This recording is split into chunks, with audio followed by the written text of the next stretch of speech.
তোমাদের সবাইকে SSC dreamers Facebook পেজে স্বাগতম। তোমাদের সবার পরীক্ষার প্রস্তুতি কেমন তা কমেন্ট বক্সে জানিও। তোমাদের প্রস্তুতি আরও গোছানো করতে আমরা আজকে তোমাদের রসায়ন বইয়ের প্রথম অধ্যায় নিয়ে আজকে আলোচনা করব। তোমাদের প্রথম অধ্যায় অনেক সময় অনেক বেশি ঝামেলা সৃষ্টি হতে পারে, যে এত পড়া এবং তোমাদের বিজ্ঞান বা রসায়ন বইয়ের এইটি তোমাদের অনেক সময় সমাজ বইয়ের মতো মনে হয়। তাই আজকে আমরা কিছু সাজেশনের মাধ্যমে কোন কোন টপিকগুলো অনেক বেশি গুরুত্বপূর্ণ সেগুলো নিয়ে আজকে আলোচনা করব। তোমাদের কোন কোন টপিকগুলো পড়লে তোমরা প্রথম অধ্যায় নিয়ে আরও কোনো দুশ্চিন্তা থাকবে না সেগুলো নিয়ে আলোচনা করব। তাহলে তোমরা দেখতে পাচ্ছ যে প্রথম অধ্যায় নাম হচ্ছে রসায়নের ধারণা। তাই তোমরা দেখতে পাচ্ছ যে তোমাদের খতে সবচেয়ে বেশি প্রশ্ন আসে যে কাঁচা আম টক কিন্তু পাকা আম মিষ্টি কেন। এছাড়াও আছে যে পেটে অ্যাসিডের জন্য অ্যান্টাসিড ওষুধ খাওয়ার প্রয়োজন পড়ে কেন। তাই তোমাদের এটি রসায়নের আলোকে আমরা প্রথমে আলোচনা করব। কাঁচা আম টক কিন্তু পাকা আম মিষ্টি কেন সেটা নিয়ে আলোচনা করতে গেলে আমাদের মনে রাখতে হবে যে কাঁচা আমে থাকে স্টার্চ C6H10O5N, কিন্তু যখন সেই আমটি পেকে যায় তখন সেই স্টার্চটি ভেঙে যায়। কীভাবে স্টার্চটি ভাঙে সেটি হচ্ছে স্টার্চের সাথে পানি বিক্রিয়া করে এবং এর সাথে কিছু এনজাইমের প্রয়োজন পড়ে। তার মাধ্যমে এখানে দেখতে পাচ্ছ যে এটি ছিল হচ্ছে স্টার্চ ভেঙে সেটি গ্লুকোজে পরিণত হয়েছে। স্টার্চ ভেঙে গ্লুকোজে পরিণত হয়েছে। তাই যেহেতু স্টার্চ থেকে গ্লুকোজে পরিণত হয়েছে এবং গ্লুকোজ যেহেতু মিষ্টি, তাই আমাদের স্টার্চ থেকে গ্লুকোজে পরিণত হওয়ার কারণে আমাদের কাঁচা আম টক হওয়া সত্ত্বেও পাকা আম মিষ্টি হয়ে যায় এবং মিষ্টি স্বাদযুক্ত হয়। এভাবে তোমরা যদি লিখে আসতে পারো তাহলে খতে তোমরা 2-এ 2 পাবে। কিন্তু তোমাদের মনে রাখতে হবে যে এই বিক্রিয়াটা কিন্তু বইয়ে নেই। তাই তোমরা এই বিক্রিয়াটা যদি দিয়ে দিতে পারো তাহলে তোমাদের পরীক্ষায় খাতার মান অনেক বেশি বেড়ে যাবে। তাই তোমরা এই বিক্রিয়াটা মনে রাখার চেষ্টা করবে। এছাড়াও তোমাদের আরেকটি প্রশ্ন আসে যে পেটে অ্যাসিডিটির জন্য অ্যান্টাসিড ওষুধ খাওয়ার প্রয়োজন পড়ে কেন। পাকস্থলীতে তোমরা জানো যে HCl থাকে, যেটি প্যারাটাল কোষ থেকে নিঃসৃত হয়, যেটি তোমাদের জীববিজ্ঞান বইয়ে দেওয়া আছে। তাই তোমাদের সেই HClটি যখন নিঃসৃত হয় তখন তো তোমার অ্যাসিডিটি হয়ে যায়। এছাড়া তোমরা যখন তেল বা ভাজা পোড়া বিভিন্ন জিনিস খাও তখন তোমাদের এই সমস্যাটা আরও বৃদ্ধি পায়। তখন আমরা অ্যান্টাসিড নাম ওষুধ খেয়ে থাকি। কিন্তু এটা আসল কারণ কি তা নিয়ে আজকে তোমাদের আলোচনা করব। অ্যান্টাসিডে থাকে AlOH3, মানে অ্যালুমিনিয়াম হাইড্রোক্সাইড বা ম্যাগনেসিয়াম হাইড্রোক্সাইড। এই অ্যালুমিনিয়াম হাইড্রোক্সাইড এবং ম্যাগনেসিয়াম হাইড্রোক্সাইড হচ্ছে ক্ষার। এবং তোমরা জানো যে অ্যাসিড এবং ক্ষার বিক্রিয়া করে লবণ এবং পানি উৎপন্ন করে, যেটি আমাদের জারণ বিজারণে আমরা আলোচনা করেছি যে এটি এক ধরনের প্রশমন বিক্রিয়া। এবং প্রশমন বিক্রিয়ায় তোমরা জানো লবণ এবং পানি উৎপন্ন হয়। তাই এখানে দেখতে পাচ্ছ যে অ্যালুমিনিয়াম হাইড্রোক্সাইড বা ম্যাগনেসিয়াম হাইড্রোক্সাইডের সাথে HCl বিক্রিয়া করে অ্যালুমিনিয়াম ক্লোরাইড নামক একটি লবণ এবং পানি উৎপন্ন করে। যেহেতু লবণ এটি নিরপেক্ষ, তাই তখন তোমাদের শরীর নিউট্রালাইজেশন হয়ে যায় এবং তোমাদের অ্যাসিডিটি হ্রাস পায়। এভাবেই আমরা অ্যাসিডিটি থেকে রক্ষা পেতে পারি। তাই তোমাদের কীভাবে অ্যান্টাসিড প্লাস তোমাদের শরীরে কাজ করে সেটা আশা করি তোমরা বুঝতে পেরেছো। তাই এভাবে যদি অ্যান্টাসিড প্লাস কাজ করে থাকে তাহলে তোমাদের নিউট্রালাইজেশন সম্ভব। তাই তোমরা এই বিক্রিয়াগুলোর মাধ্যমে এগুলো আলোচনা করে দিবে, তাহলে সহজেই তোমরা পরীক্ষায় নাম্বার তুলে আসতে পারবে। কিন্তু তোমরা যদি বর্ণনামূলকভাবে লিখতে চাও তাহলে তোমরা এখন এসএসসিতে পড়ো, তাই তোমাদের খাতার মানের তুলনায় তখন হ্রাস পাবে খাতার মানটি। তাই তোমরা ক্লাসের তুলনায় স্ট্যান্ডার্ড করে লেখার চেষ্টা করবে এবার বিক্রিয়ার মাধ্যমে, কারণ রসায়নে বিক্রিয়া হচ্ছে মেইন। তাই তোমরা সবগুলো প্রশ্নেই বিক্রিয়া দেওয়ার চেষ্টা করবে। তাহলে আমরা পরবর্তীতে আলোচনা করব যে তোমাদের একটি ছক আকারে তোমাদের 6টি পয়েন্ট দেওয়া আছে তোমাদের বই। এই 6টি পয়েন্ট তোমাদের বিভিন্ন MCQতে আসে, যে এই যেমন তোমাদের দিতে পারে যে প্রণালী নির্ধারণের পরে তোমরা কী কাজটি করবে, তখন তোমাদের দিতে হবে যে আমরা পরীক্ষা করব। এভাবে তোমাদের 6টি টপিক মনে রাখতে হবে।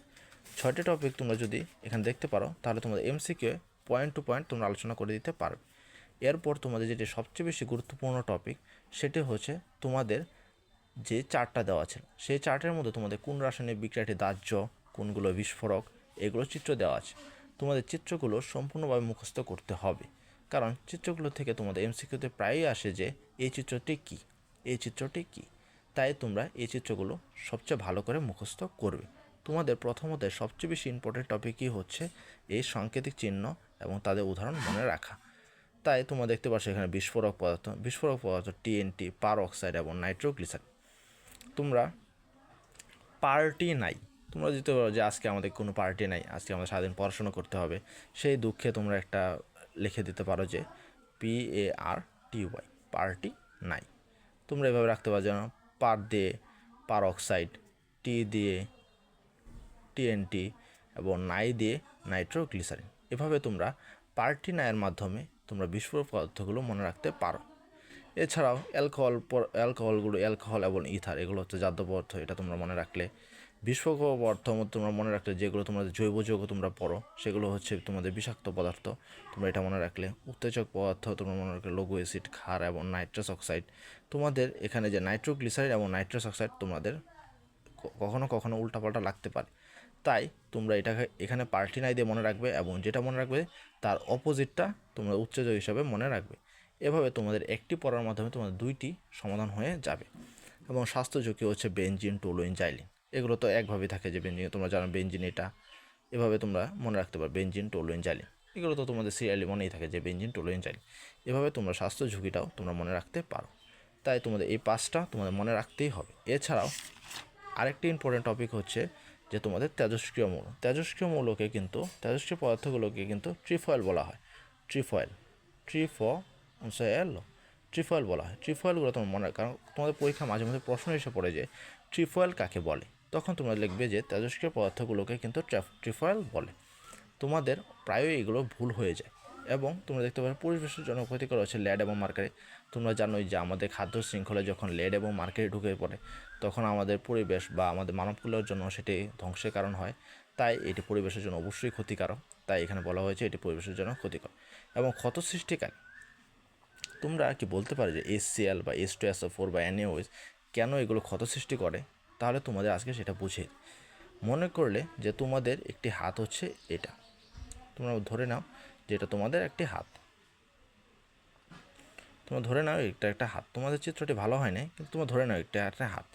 তোমাদের যখন এখানে তোমাদের একটি সালফিউরিক অ্যাসিড পড়বে, তখন সালফিউরিক অ্যাসিড হচ্ছে তীব্র পানি শোষী। কী বললাম? তীব্র পানি শোষী। তাই সেটি এখানে তোমরা যদি H2SO4 তোমার হাতে পড়ে, তাহলে সেটি তোমাদের হাতের মধ্যে যে পানিটুকু রয়েছে, তোমরা জানো যে একটি কোষের ভিতরে প্রায় 60 থেকে 70% পানি থাকে। তাই তোমরা যখন H2SO4 তোমার হাতে পড়বে, তখন সেটা তোমাদের কোষের যত পানি রয়েছে সেটাকে শুষ্ক করে ফেলবে। শুষ্ক করার ফলে তোমাদের অন্যান্য অঙ্গগুলো কালো হয়ে যাবে।